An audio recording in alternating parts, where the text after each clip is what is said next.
we are back. We're back. We are back for the Masters recap. I love doing the first round instant recaps after the Masters rounds have completed. It's one of my favorite things to do because we get to sit here, we get to take in a whole bunch of golf that we just watched.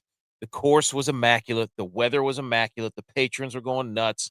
We had drama. We had ridiculous shots. We had unnecessary journalism things that were going on that we didn't need in the Masters that we get to yell about.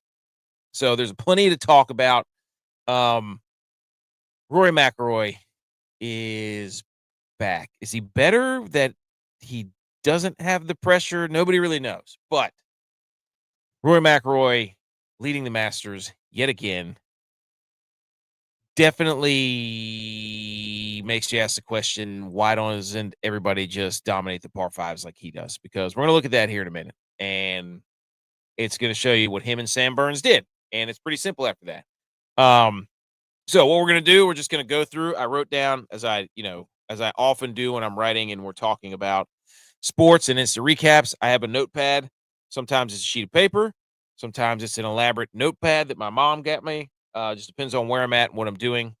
But I think the course, Augusta, is truly going to start to show its teeth here in the next few days because they've got the weather has the golfers in the crosshairs. You could hear Patrick Reed was talking about it. The course was going to be extra crispy. They could see how they're scared. Some of the golfers are scared. You could hear it in their voices that they're worried that this thing is going to get turned up and we might be looking at a single digit under par winner at the end of this thing. Now, that's good for the golfers, for the people who are watching us.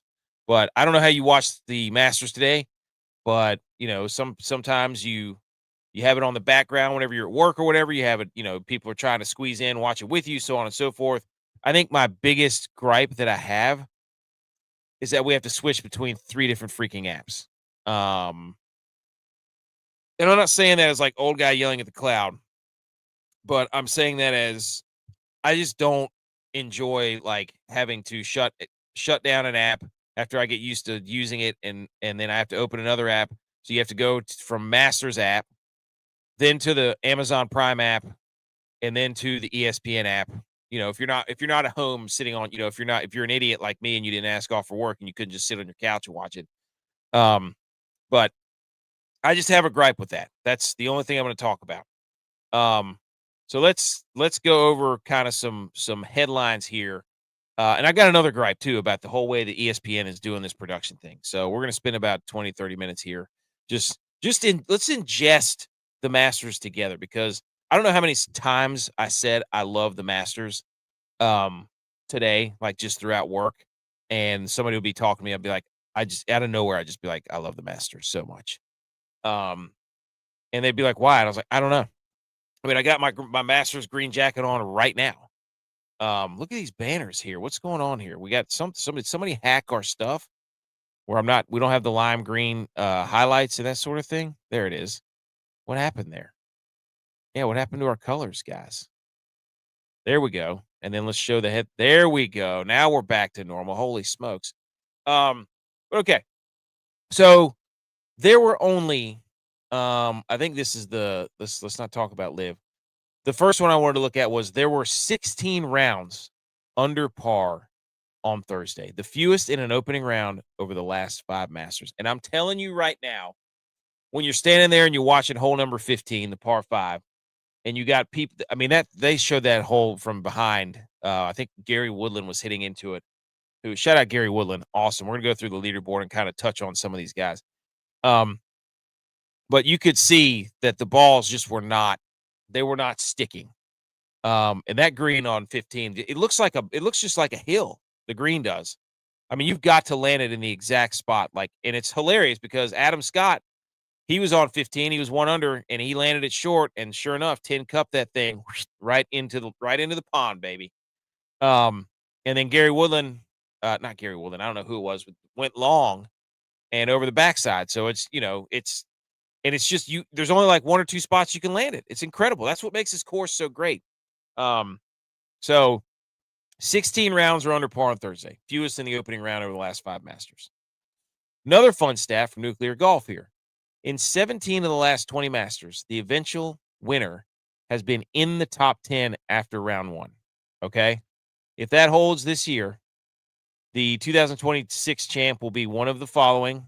John is here. How we doing, John, from YouTube? We appreciate everybody tuning into the podcast. We appreciate everybody tuning into the live stream, all that stuff. You're going to hear us shout out people who are listening to the show via YouTube, via Rumble, via wherever. Angieza, she's here. How's it going? We're going to talk some golf. So who's it going to pick? Who's it going to be? 16 golfers. Kitayama got up there. Burns and McIlroy, Jason Day, Patrick Reed. He's an absolute Masters killer. I mean, he's, not good for live golf with Patrick Reed and Brooks Koepka's up there in the top 11. Xander Schauffele, Shane Lowry, Justin Rose back there again. He kind of faltered late, but I think he bogeyed the last 2 holes to go from 4 under to 2 under. Scheffler, Scotty, he started off hot, 3 under through 3, and then kind of did nothing the rest of the time. Hao Tong Lee, fan favorite. Nick Taylor, Tommy Fleetwood, also fan favorite. Brian Campbell won a tournament last year. Aaron Ride, Tommy Two Gloves, won the par 3.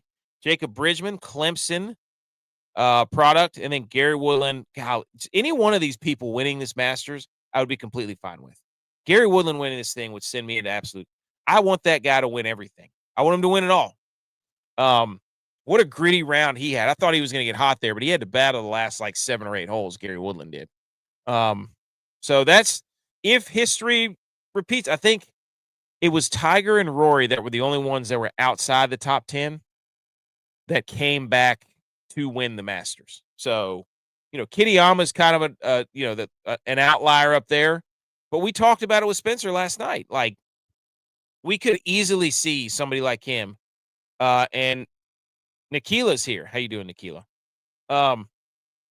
We talked about Kitayama. I think he was in Spencer's article. So, and I played him a lot in DFS and DraftKings. We're going to look at all that stuff too. But, there's some firepower on this leaderboard, like the ROMs. We're going to go over that. If you look at Live, you had Brooks Koepka left Live, and then Patrick Reed left Live, and then your top, the Live golfers in the first round of the leader and the Masters. And I'm not to pile on. It's just Cam Smith was 2 over. Dustin Johnson was 1 over. Tyrrell Hatton was 2 over. Bubba Watson 4 over.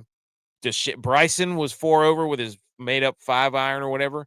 And Carlos Ortiz, holy moly. John Rahm was terrible. He was 6 over. He didn't have a birdie the entire round. And that's the first time it's ever happened to him at Augusta. What's going on at Augusta? Shout out, what's that guy's name who does the videos? Dude, look, this looks bad for Ortiz. I think it's Carlos Ortiz, something Ortiz. I don't know. Live guy. He was 7 over through 5. So once he got through the 5th hole, he actually played really good golf. So if you want to look at the positive, but holy cow, dude. Holy moly, 8 over. Not great. I mean, John Rahm, not that much better. So we'll see. But I think DeChambeau did this last year, too. I think he was 2 or 3 over last year and came storming back. So, but anyways, the only reason I put this video on here, for those of you who can't see, Harry Hall, first of all, this Bridgestone hat that he's got is just absolute fire. I don't even know what these things, it looks like something from Peaky Blinders or whatever. And he's got the soul patch and the mustache. Harry Hall has got swagger times a billion. Good for him. He shot a 40 on the back mat at his first Masters. He'll play with 2 drivers in the second round and a new putter. He needs to spin his irons more and hit it further to compete. So he's in a blender. I mean, he's like Quagmire after he comes out after discovering the internet for the first time ever. His eyeballs are all giant. He's going crazy. Yeah, that's what it was. John Rahm failed to make a birdie for the first time in his career, 6 over, 78, and his worst score in 37 rounds at Augusta. Man, you hate to see it. Some other sites, the Jordan Spieth experience, man. We talked about this. Jordan Spieth is going to get some sort of picture in a bush. It's just going to happen. And you're gonna laugh. And I don't even we'll look at the leaderboard here in a minute, but he's actually, I think he's at even par. So he's not even out of it. But there he is. It's just Jordan. Hey, and guess what? He made par from this. He made par from being in the azalea bushes, for crying out loud.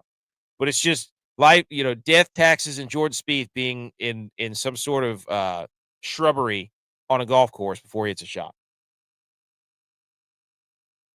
So overall, just it's a beautiful game. It's a beautiful course. It's spectacular. Um, Bobby Mack. Wow, Bobby Mack made a 9 on the 15th hole. That is the par 5. I'm pretty sure. Yes, I think that's the par 5. Buddy, he was slamming his clubs. He might get kicked out of there if he keeps, hitting the grounds of Augusta like that. People are gonna turn on him.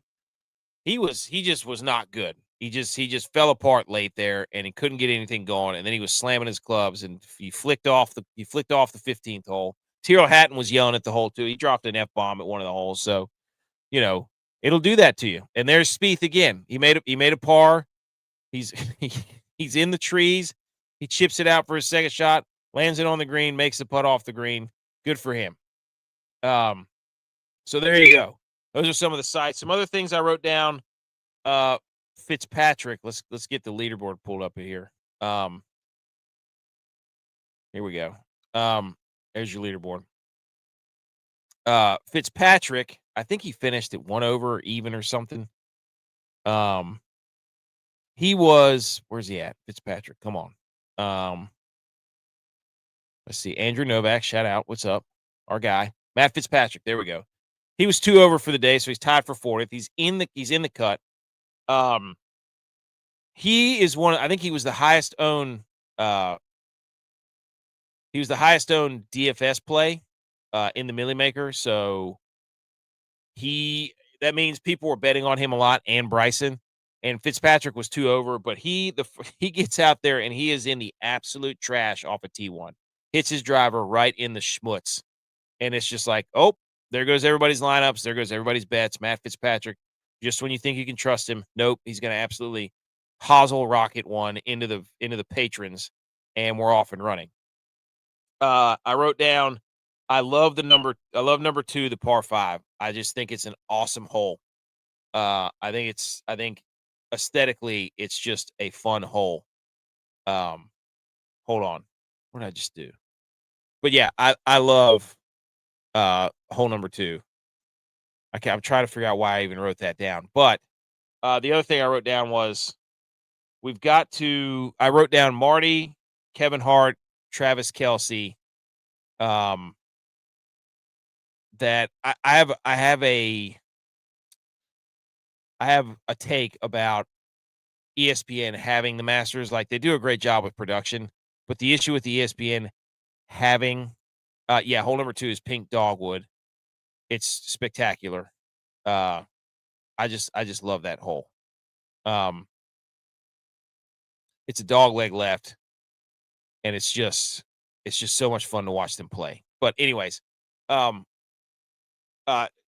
whole ESPN thing, man, like, you've got ESPN that's got the production.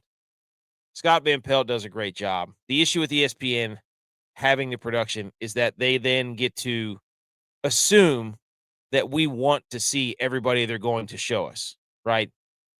That's and it's all verified by the ratings they get because they have the freaking Masters. So we don't need to see Jason Kelce mixing pimento cheese and egg salad and wearing a caddy outfit.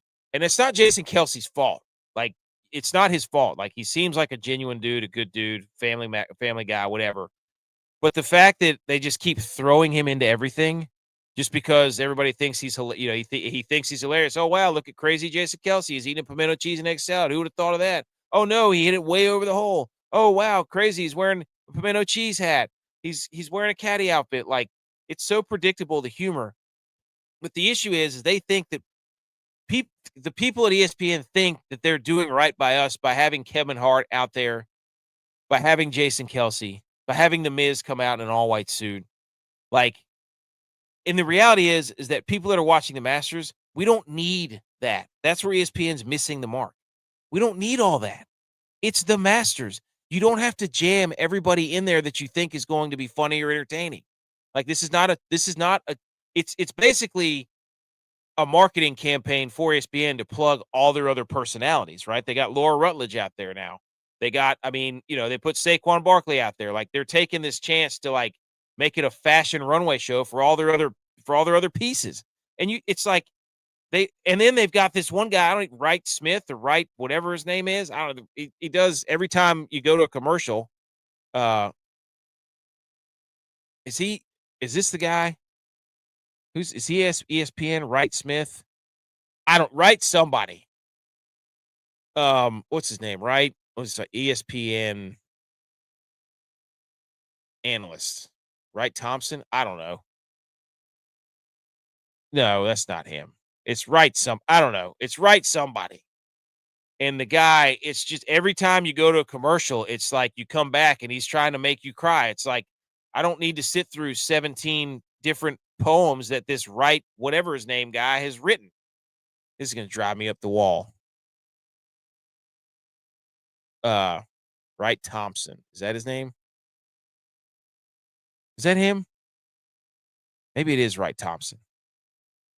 He is a senior writer for ESPN. Nope, nothing against the guy. Like, it's great, but I just maybe do one. Maybe do one of these, Wright Thompson. We don't need. Yeah, there's the distance, and it was the walk, and then the hello, and there's 15 different iterations of it, and I just, hey man, do one. Start the Masters. That's it. We don't need it every time we come back from a commercial. All right, that's all I had to go. If you have not seen Aldrich Potgitter's bladed laser chip shot from off the green on one, you need to go look at that video. I think, actually, you know what? I'll pull it up. I think I could pull it up. Let me go look for it here real quick. No, I don't need that. Pot. There you go. Potgitter. I think this is going to be it. Or maybe I tweeted it out from our account. Oh, yes. Here it is. Here it is. Here it is, ladies and gentlemen. All right. Pay attention now. We're going to do this really quickly. But holy smokes. You got to see this. This guy, this poor guy, he's on the left side of the green, tries to hit a kind of a lob wedge flop shot and just, I mean, hosel rocket all the way across the green. Felt bad for the guy. All right. Anyways, I wrote that down. Bryson just couldn't putt early on. I wrote that down. Xander, I think Fitzpatrick or somebody had their tee shot land in a beer. We got a beer tee shot. The fifth hole was giving people fits out there.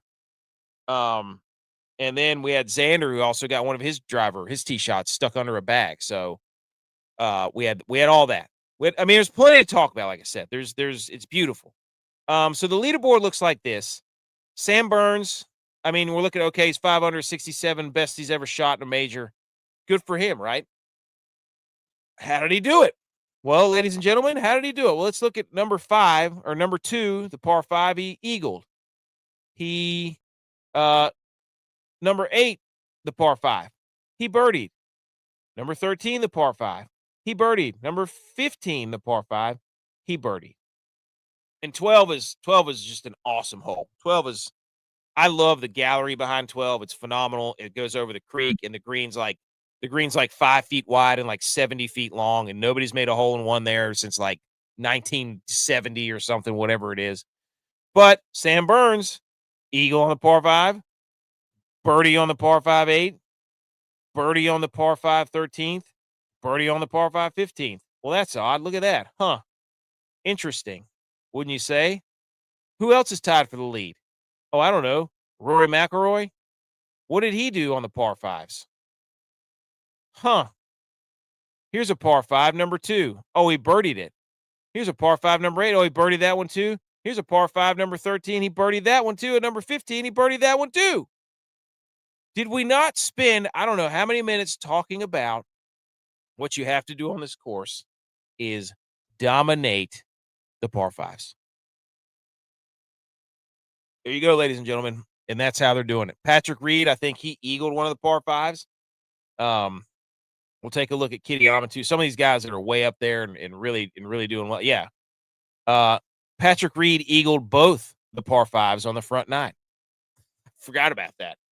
He bogeyed the par 5 15 on the back nine, and then par the par 5 13. So he was still 3 under through the par fives, which is pretty good.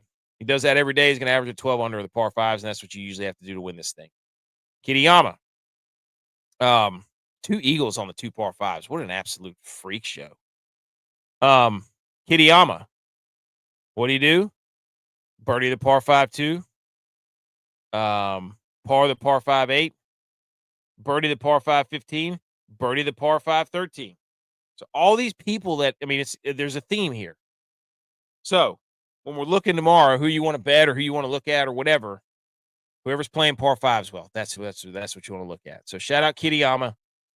He's plus 3,500. Shane Lowry and Xander Schauffele had a good round today. And then, like I said, Justin Rose bogeyed the last 2 holes to get back to 2 under. He was at 4 under. He was looking really. Justin Rose just loves this course. Like I said, Scotty 2 under, but he was 3 under, and then after the 3rd hole, he played, he made a bogey, made 1 bogey. So, somebody was, I think it was Justin Thomas. Jacob Bridgman had an awesome shot. I don't know if anybody saw that. He chipped it in from off the green on 18. It was sick to get him to 1 under. So that was electric. But I think it was Adam Scott had a pretty good round. He just had that mishap on 15, I'm pretty sure. But I think it was Justin Thomas that may have gone bogey free on this golf course. But they were showing him, no. They jinxed him on the back. I think he was bogey free until the 11th and then lost it. So he was playing some pretty good golf.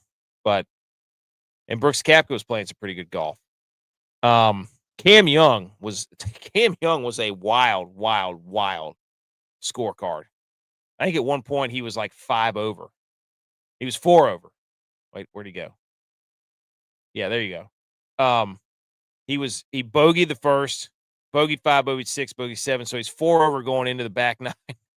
And then he played at 3 under on the back 9. So pretty impressive that he was able to do that, to dig himself out of that and get back to within 6. Or yeah.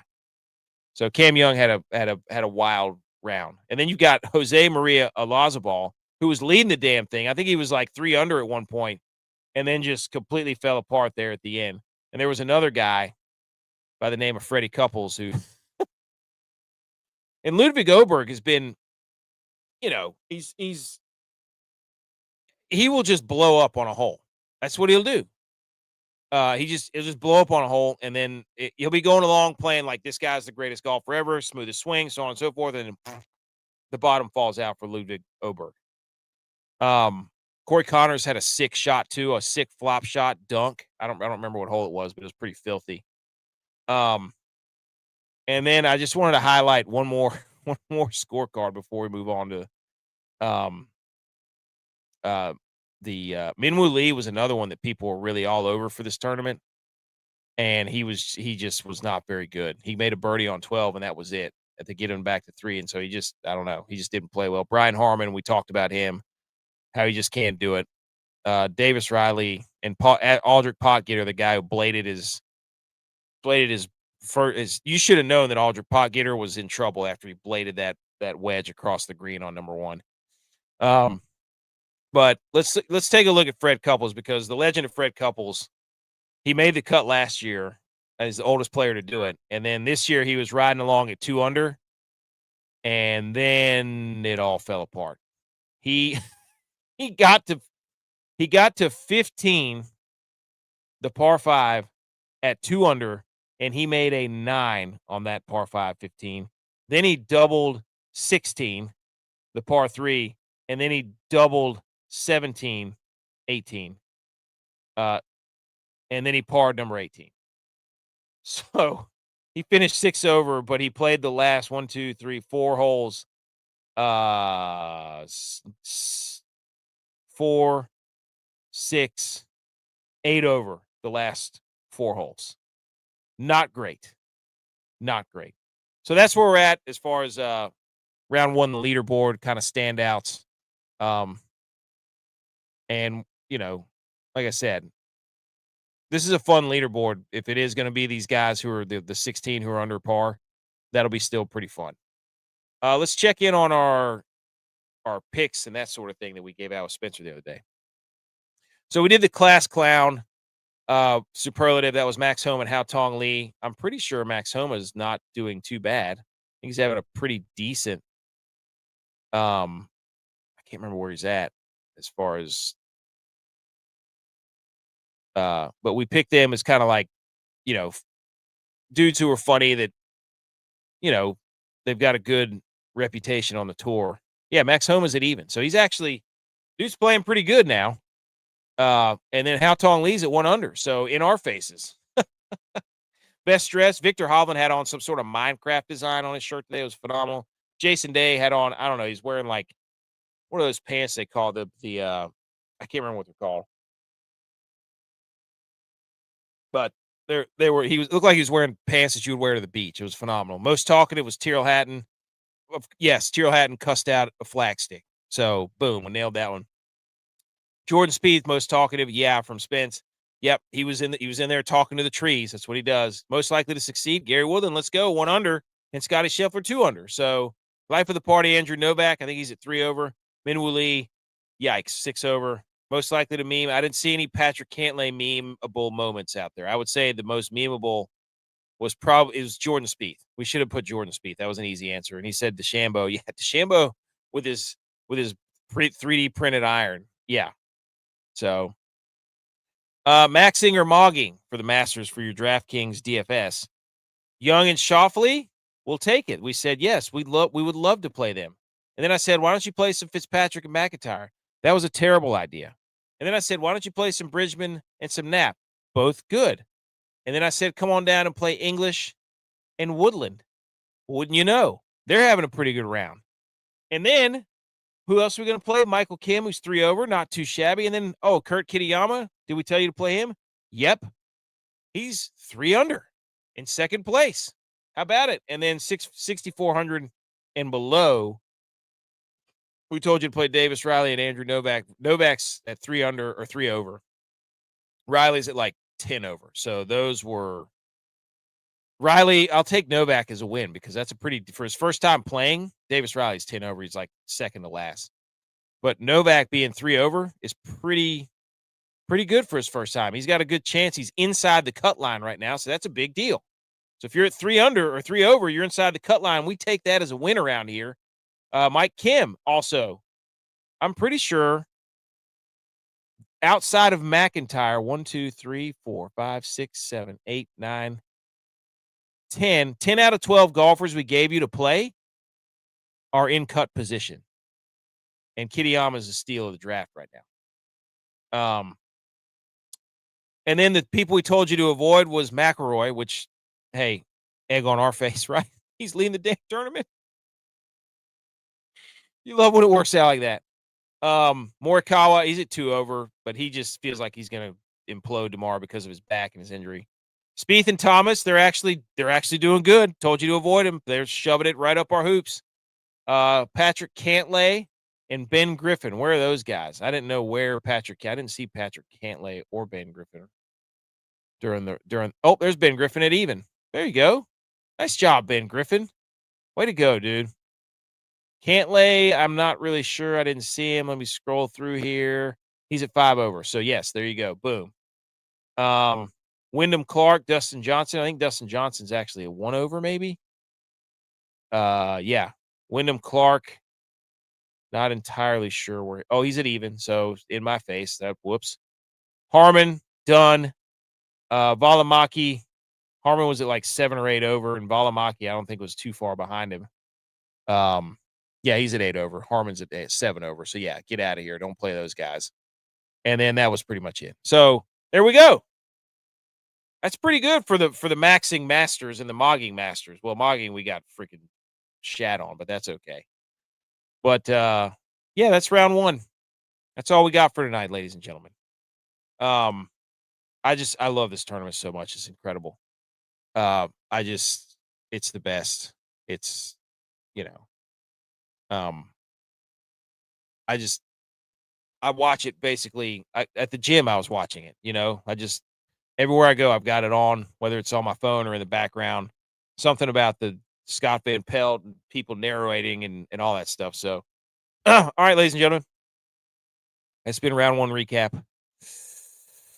Check us out on all the social medias: TikTok, Instagram, Rumble, YouTube, Twitter, Twitch, podcasts, anywhere you get them, Spotify, Apple, all that stuff.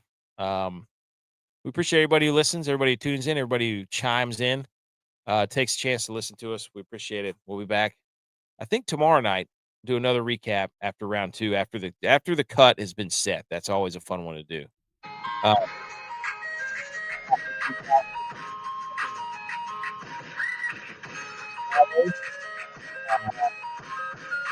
some golf.